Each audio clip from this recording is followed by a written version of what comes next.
Shalom, tema firman hari ini adalah lidah belati yang bermata dua. Saya memiliki beberapa klien yang ketika saya tanya bagaimana kondisi pasar, mereka selalu cenderung mengatakan, "Pak, sepi." Orang-orang ini cenderung untuk selalu berkonotasi dan berkata-kata negatif dalam setiap pembicaraannya. Atau juga saya kenal dengan beberapa orang yang mengatakan, ciloko, hidupku celaka. Itu sebuah kata-kata yang selalu diucapkan, bahkan tanpa sadar pun mereka mengatakannya. Atau juga ada beberapa orang yang mengatakan, mati aku. Dalam bahasa Jawa Timurnya, mateng kon. Ya, mateng adalah sesuatu kata-kata yang diplesetkan, tapi sesungguhnya dia berarti mati. Dia sedang menciptakan sebuah kematian di dalam kehidupannya. Matius 12:36, aku berkata kepadamu, setiap kata sia-sia yang diucapkan orang harus dipertanggungjawabkannya pada hari penghakiman. Saya selalu mengatakan pada anak-anak saya, jangan memiliki lidah yang lecek atau loose tongue. Seperti kalau mereka menyebut teman-temannya selalu dengan panggilan C, khas Jawa Timur. Atau, mohon maaf, jangkrik. Sebetulnya ini adalah kata-kata plesetan yang artinya sesungguhnya adalah mengutuk atau perkataan yang jelek. Orang-orang Jakarta juga sering mengatakan kata sialan. Mungkin itu sudah sangat biasa. Orang bule mengatakan SHIT. Juga sekarang sudah merupakan kata-kata yang biasa, di mana anak-anak muda milenial dikit-dikit ditambahin dengan kata ANJ seolah mereka demikian saja mengatakannya tanpa memiliki maksud, tetapi sesungguhnya itu akan berakibat sesuatu. Karena Efesus 4:29a mengatakan, janganlah ada perkataan kotor keluar dari mulutmu, tetapi pakailah perkataan yang baik untuk membangun. Orang-orang Kristen, anak-anak Kristen yang sudah tahu firman, tahu ada satu kuasa di dalam perkataan, maka selayaknya mulai berhenti mengatakan kata-kata yang sia-sia. Bapak Ibu Saudara semuanya, Amsal 18:21 mengatakan hidup dan mati dikuasai lidah. Siapa suka menggemakannya akan memakan buahnya. Dalam terjemahan The Message, ucapanmu bisa jadi racun yang mematikan atau buah yang menghidupkan. Pilihan ada di tanganmu. Ini merupakan belati yang bermata dua. Di satu sisi, kita bisa pakai firman ini untuk mencipta sesuatu yang buruk. Tetapi kita juga bisa memakai firman ini sebagai senjata ampuh untuk mencipta sesuatu yang baik dalam kehidupan kita. Kenapa tidak kita manfaatkan belati bermata dua itu yang sangat ampuh untuk mengucapkan berkat untuk keluarga dan anak-anak, untuk usaha dan pekerjaan, bahkan untuk kota dan bangsa kita. Kita memasuki tahun 2020. Angkanya cantik 2020. Tetapi apa yang saya alami dan banyak orang mengalami, tahun ini sepertinya tidak secantik angkanya. Banyak orang yang mengalami kesulitan di dalam pekerjaannya, keluarganya, dan secara spesifik tahun ini pun saya juga mengalami tantangan di dalam kesehatan ayah saya. Ayah saya ini di penghujung tahun lalu melaksanakan suatu operasi yang cukup besar bagi seorang yang berusia 84 tahun. Dan hasil dari operasi ini rupanya merupakan shock yang berat bagi orang tua, sehingga dia mengalami kondisi pasca operasi yang cukup memprihatinkan. Kesadarannya agak hilang-hilang ketika saya tanya, siapa saya? Dia lupa. Saya tanya berapa anaknya, dia salah menyebutkan jumlahnya. Bahkan orang-orang terdekat pun dia tidak kenal. Mobilitasnya pun juga sangat terbatas.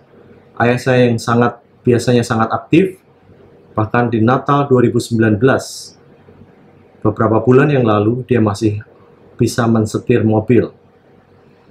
Tapi sebuah kondisi yang begitu bertolak belakang dalam tempo yang sangat singkat. Setelah operasi, dia hanya tinggal di atas ranjang. Untuk menggerakkan tangannya secara ringan pun dia tidak bisa. Itu merupakan hal realita yang terjadi dalam kehidupan saya. Tetapi saya belajar untuk mengucapkan kata-kata yang baik, berkat, dan positif. Saya mulai berkatakan dengan seluruh iman yang ada pada saya bahwa Papa sudah sembuh. Segala sel yang jahat yang ada di tubuhnya sudah mati dan hilang, digantikan dengan sel-sel yang menghidupkan dan sel-sel yang sehat. Papa bisa makan dari tangannya sendiri tanpa disuapin oleh orang lain. Papa bisa berjalan sendiri lagi seperti sedia kala. Karena dulunya dalam satu waktu dia bisa berjalan 11.000 langkah sampai 8 km per hari tanpa capek sedikit pun. Tetapi sekarang ada di atas bed, dan saya katakan dia bisa berjalan sendiri kembali seperti sedia kala. Dan saya mengatakan juga kesadarannya pulih total, tidak mengalami yang namanya delirium atau demensia sama sekali. Ucapan-ucapan berkat, ucapan-ucapan positif saya lontarkan dari mulut saya kepada Papa saya. Bapak, Ibu, Saudara semuanya, puluhan kali dalam kehidupan saya melihat hal-hal yang positif yang terjadi di dalam kehidupan saya oleh akibat kata-kata positif yang saya ucapkan. Semua yang saya ucapkan kebanyakan menjadi kenyataan. Oleh karena itu, hati-hati dengan yang Anda katakan. Contohnya, waktu beberapa tahun yang lalu, saya berjalan-jalan di mall dan saya melihat orang-orang berpameran di mall. Saya berpikir, kapan usaha saya bisa berpameran di mall? Dan saya mulai ucapkan, saya ingin pameran di mall.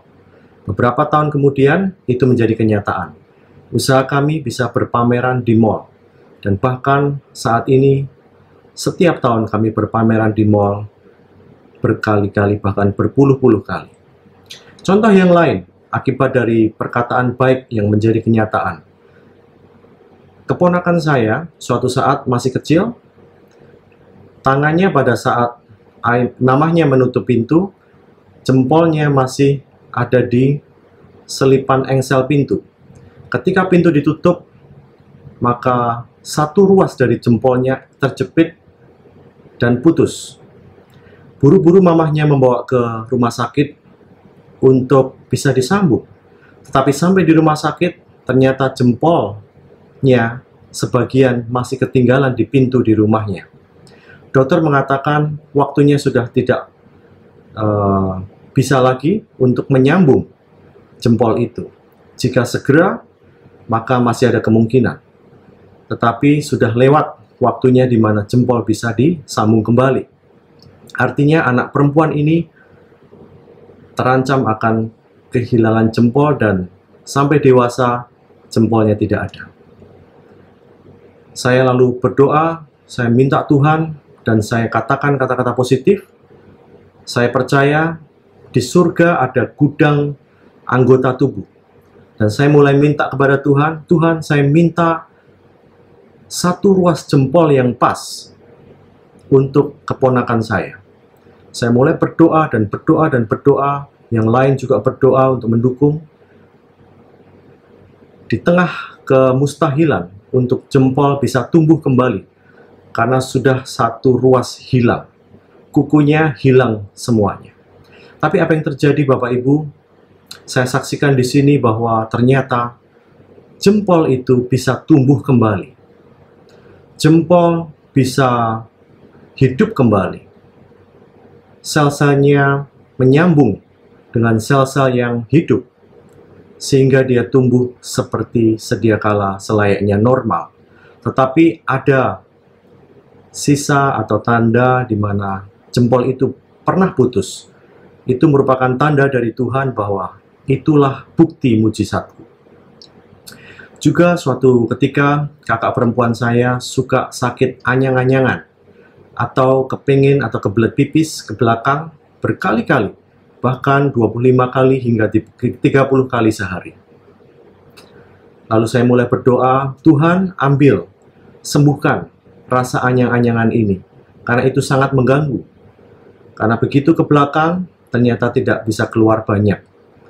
Dan saya mulai berdoa, kurang dari waktu 3 atau 4 hari, ternyata doa itu, perkataan yang positif itu dijawab oleh Tuhan.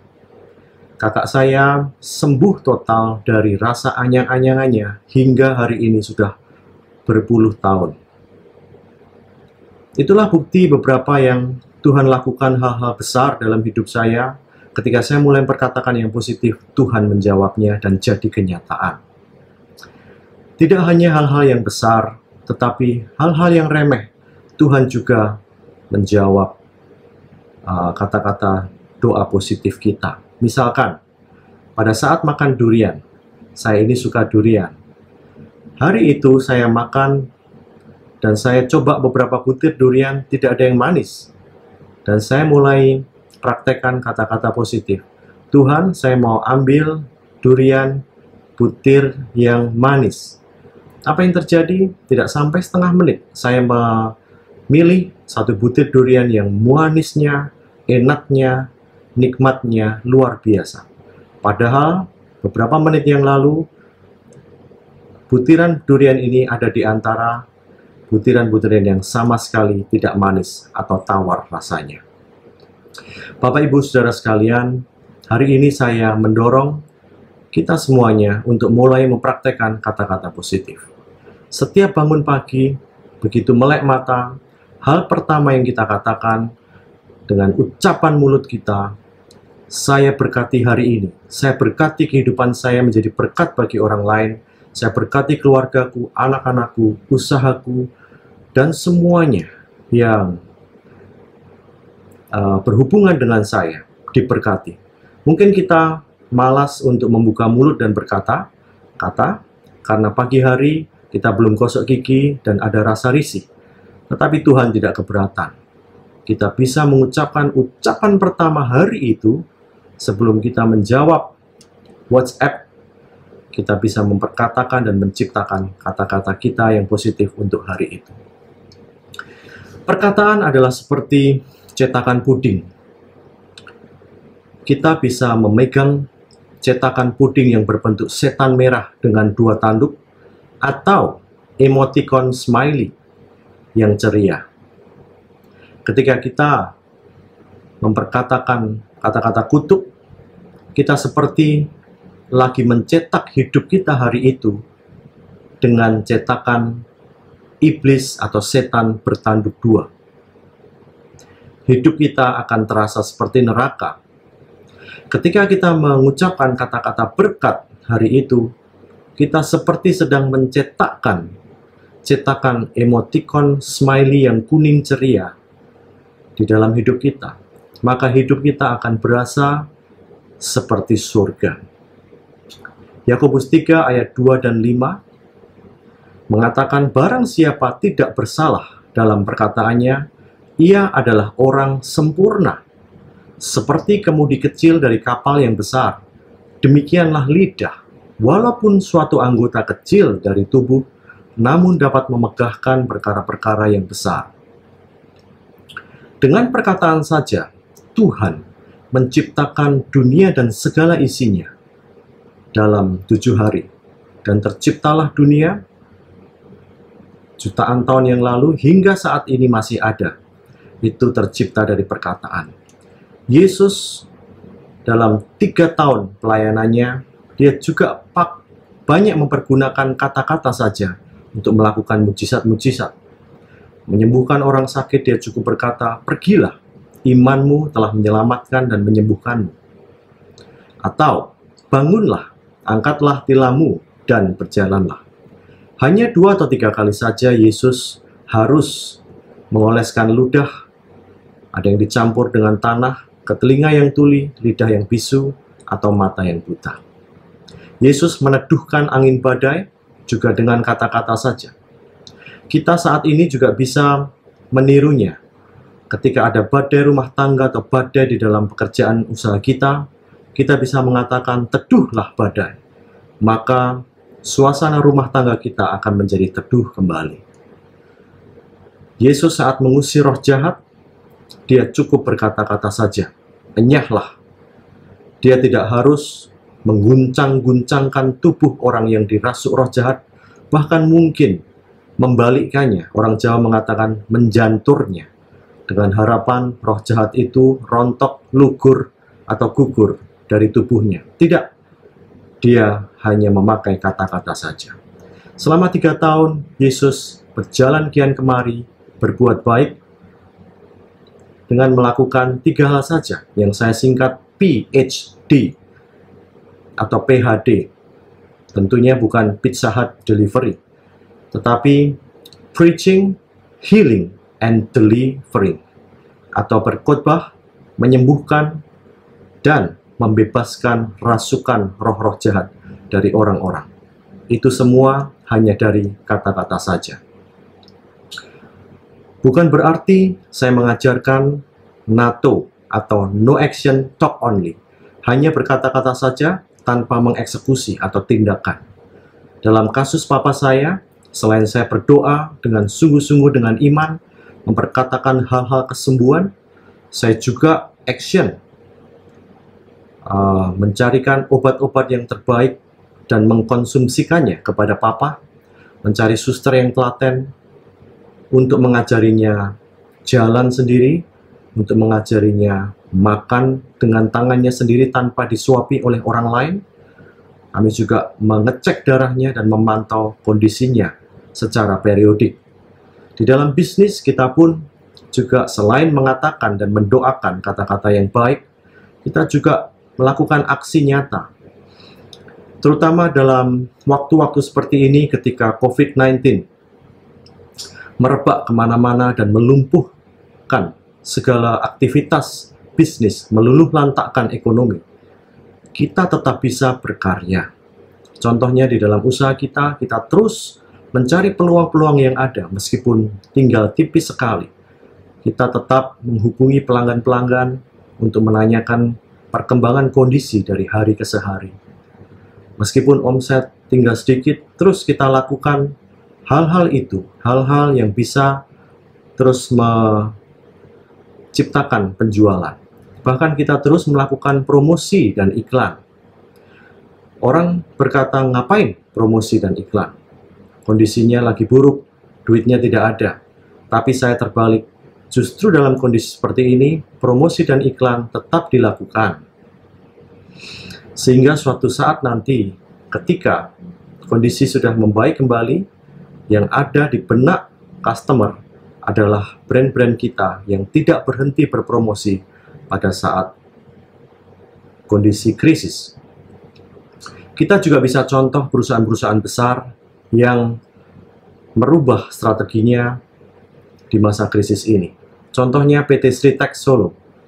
Dia yang dulunya membuat baju, tekstil, sekarang dia mulai membuat masker kesehatan. Juga kapal api yang dulunya berjualan atau memproduksi kopi saja, sekarang mulai memproduksi cairan disinfektan.